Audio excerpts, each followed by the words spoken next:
peer-reviewed publication. No, that's not important. What is very important and today is I just like to be before I start my talk, I like to thank and congratulate Dr. Natarajan for arranging this wonderful workshop. Please give him a good hand. Dr. Nayak. So I'll be taking exactly 10 minutes time. I'll be talking about peer-reviewed publication, my personal experience of 28 years. I like to start my talk with a quotation: "The known is finite, the unknown is infinite. Intellectually we stand on an islet in the midst of ocean of inexplicability. Our business in every generation is to reclaim a little more land. What we do, or what I have done, is a humble effort to reclaim a little more land." What is required in publication? First of all, it's not a theoretical talk. What I feel that is enthusiasm is required persistence, strong commitment, and last but not the least, passion. Why you publish? What is in it for you? It's aged in history. It persists forever. You are proud of it. It's written in the gold, it's considered in the gold standard of your research effort. Learning from the review process.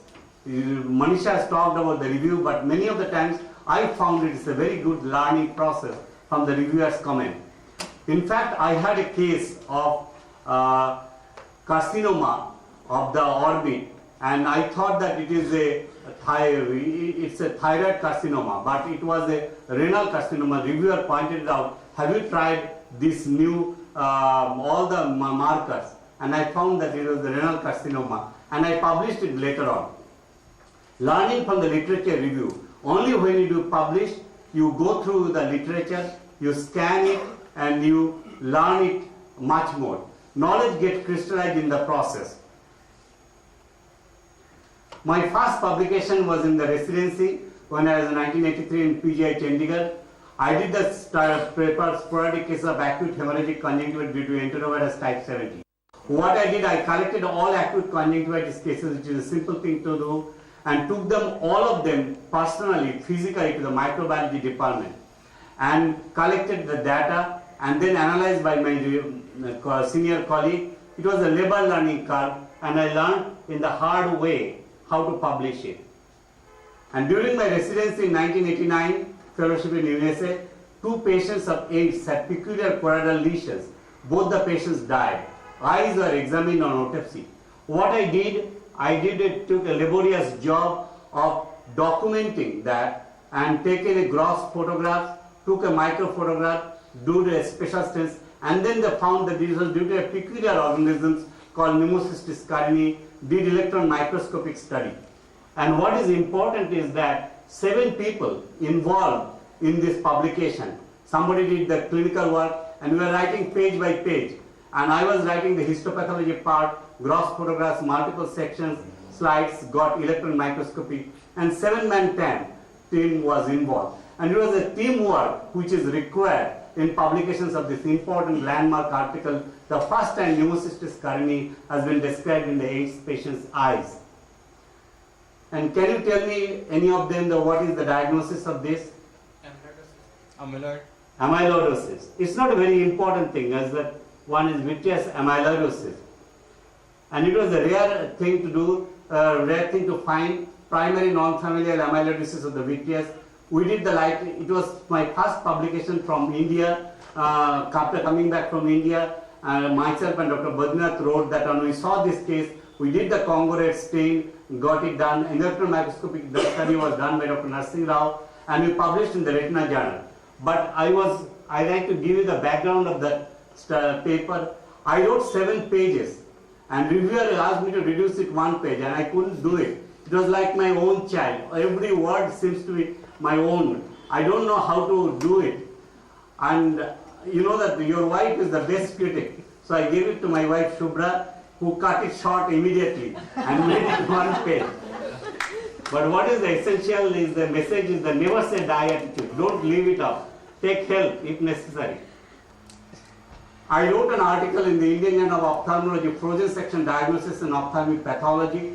I had a cryostat, and I got few cases of the simple case series of the cryostat of frozen sections and correlated with the different orbital and tumors, and both the frozen section and permanent section I compared. And it was just simple ideas, and simple ideas also work well and can publish it. It was a chance occurrence that I saw that two cases of intraocular nathostoma splenigerum, and I did the review of the literature, compiled the clinical data, obtained microphotographs of the worm, took it to the botany department of Madras University for electron microscopy. Something new we want to do that one. Nathostoma splenigerum was already described. So only thing is that the paper when he submitted, the reviewer asked me, that editor asked me that can you pay for that color photograph, and that was so unique of that case because it has got several color photographs well documented, showing the parasite inside the eye, showing the tract, showing the entry, and showing also the electron microphotograph, and it was accepted straightforward. While routine grossing, I used to gross the donor eyeball, and while routine grossing of the donor eyeball, I saw the retinal hemorrhages in the eyeball of a patient. I thought that what is the cause of the retinal hemorrhages? I look at the file, and they said that malaria. Then I did not stop it. Immediately, I didn't have a car. I went to the Apollo hospital immediately on scooter and got that one and found that the patient was died from falciparum malaria. So there was in the laboratory another case of malaria patient who had a retinal hemorrhage. I combined these two cases, wrote it up, and it says, it indicates that the fortune favors the prayer. If we had not gone to that Apollo hospital immediately, I would have lost the case and I would not have published. And this was published in Ophthalmology Journal, Ocular Malaria, a clinical and histopathologic study, which is often quoted in the literature. And this is the clinical photographs of that ocular malaria, the hemorrhages, and in the optic nerve, the hemorrhages, and the malaria parasite in the seen in the choroid and acted in orange stain. I described the pattern of uveitis first time that I used to have a small register, which you call is the blue register, which are my fellows still. And with the blue register, with the pattern of uveitis in referral uveitis clinic in India, we published it and found that the anterior uveitis was the most common, and that cause was the collagen disease in anterior uveitis, toxoplasmosis, posterior uveitis, warped corneal harder disease in pan uveitis, and undetermined etiology in majority of the cases. Before that, there was no publications, and subsequently 3 years data also I published. What is very important is to keep meticulous record of all uveitis cases by hand in a register, analyzed it, presented it as a free paper in international conference, got the feedback, but don't stop at the presentations itself, wrote it up, published it, and is now cited in the literature. So the message is that they keep track of all your patients. It doesn't require any rocket science, doesn't need only just document your cases. The ocular morbidity in patients with active systemic tuberculosis is published in International Ophthalmology in 1996. 1,005 patients were studied. It was a very large study. I spent 1 year in a TV hospital, every day morning going by auto and seeing the patients. Ocular morbidity in the active systemic tuberculosis was 1.39%. Most common was healed focal choroiditis, and surprisingly 1,005 patients, no case of Eels disease was seen in active tuberculosis. Ocular lesions in AIDS in India. This is the report of the first 2 cases in India. I saw that in a week's time, 2 cases of AIDS, one with cotton spots and cytomegalovirus. I immediately started writing it, worked at a very rapid speed, sent it for publication, and became the first to write the ocular lesions in AIDS in the first 2 cases in India, which is often quoted in the literature. Speed does matter. Subsequently, I didn't stop it. After a series of 100 consecutive patients, I published in American Journal of Ophthalmology. 40% of the patients had 1 or more ocular lesions. But what is the background of this one? I worked for 1 year with the AIDS patients, compiled cases, 4-page review with each criticism came. It was almost half of my paper. The reviewer comments came. I replied satisfactorily to all the queries, took me 3 days time and completely that one, and believe in yourself and persist. And even the reviewer himself has helped me to answer the questions. They also even asked me, where from you got that Western blot test done? I told you it is done from an American company. Then they didn't tell anything.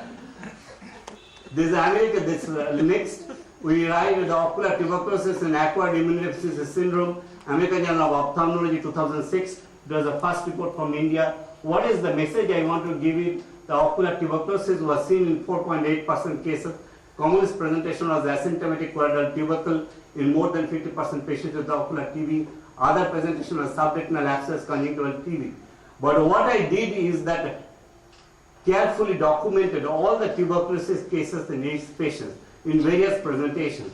And it has got the photographs, and the message is that keep track of all your cases, unusual cases or unusual findings.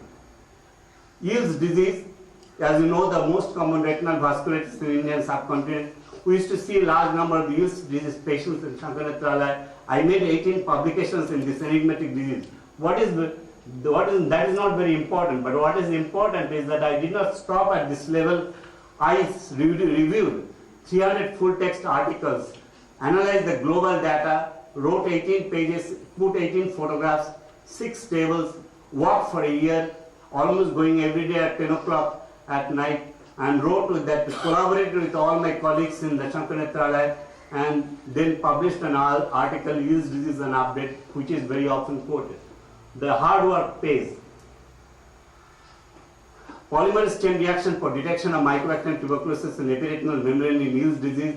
It was published in one of the very high impact factor journal, as you know, Investigative Ophthalmology and Visual Sciences in 2000. He worked with microbiology development and Professor Madhavan, who has got the polymerase chain reaction. I subjected the membranes, and it helped in the breakthrough in pathogenesis of enigmatic disease, and the collaboration is here is the key to success. You can alone cannot publish, but you can all the together you can make a difference. We showed that cell-mediated immunological reaction triggered by sequestered mycobacterium tuberculosis antigen might be responsible for Eels disease. The clinical profile, treatment and visual outcome of amphigenous choroiditis we published in Ocular Immunology and Information Rate.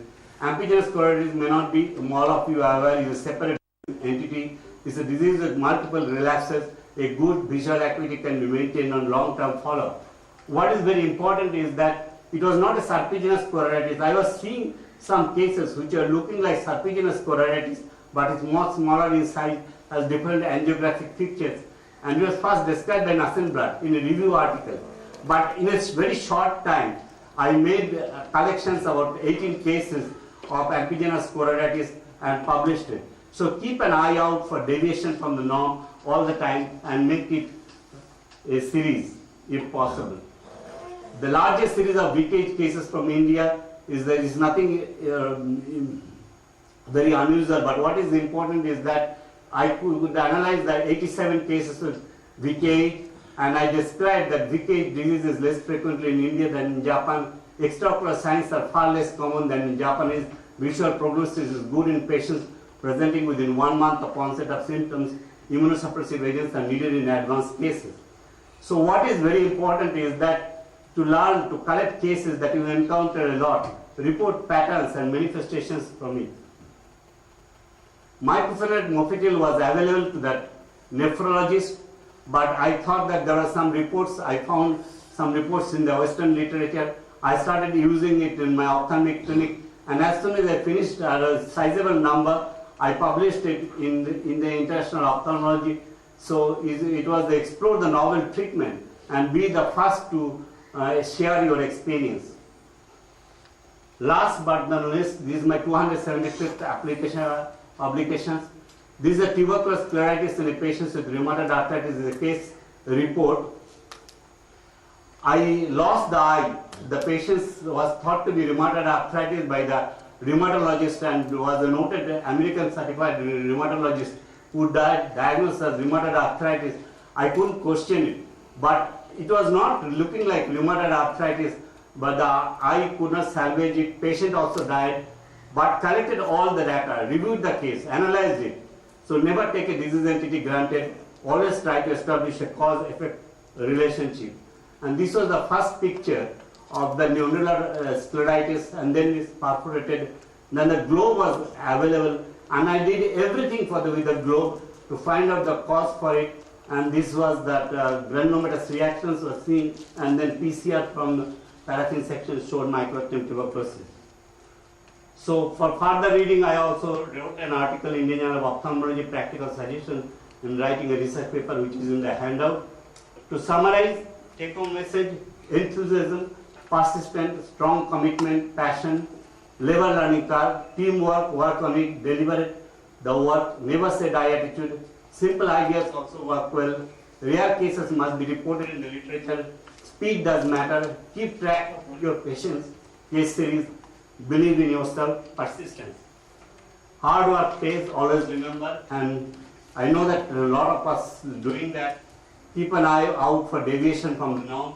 Collect cases that you encounter a lot, like PKH in India. Report patients and manifest patterns and manifestations. Explore novel treatment like microfilm, morphine, uveitis, and share your experience. Never take a disease entity for granted, and always try to establish a cause-effect relationship. Anyone can do clinical work, but not all can publish. It requires passion, persistence, and effort. Thank you. Thank you, JB. And I think I saw, in the 230 the publication, I see that before joining Shankaracharyya you had as PGI, and there was 84 to 88, I think not many publications because you are working with me. And I think, it's really true. I think I remember so many things we worked together and nothing was published that time, and you know why. And I think after 88, I think you've done a wonderful job, and I'm still struggling. And I think it's a great. No, that's okay. No. I'm not because you used to take him out for dinners and No. He didn't know how to write. That's what I wanted to tell. And then we had our own critic inside who never allowed us to publish because every paper was bullshit and threw away. And I think we all have learned, and I think even Gopal, Biswas, and myself, I'm glad you can stimulate all the youngsters to write from beginning. Thank you. If I can write it, you can also write it. Sure. Sure. Yeah.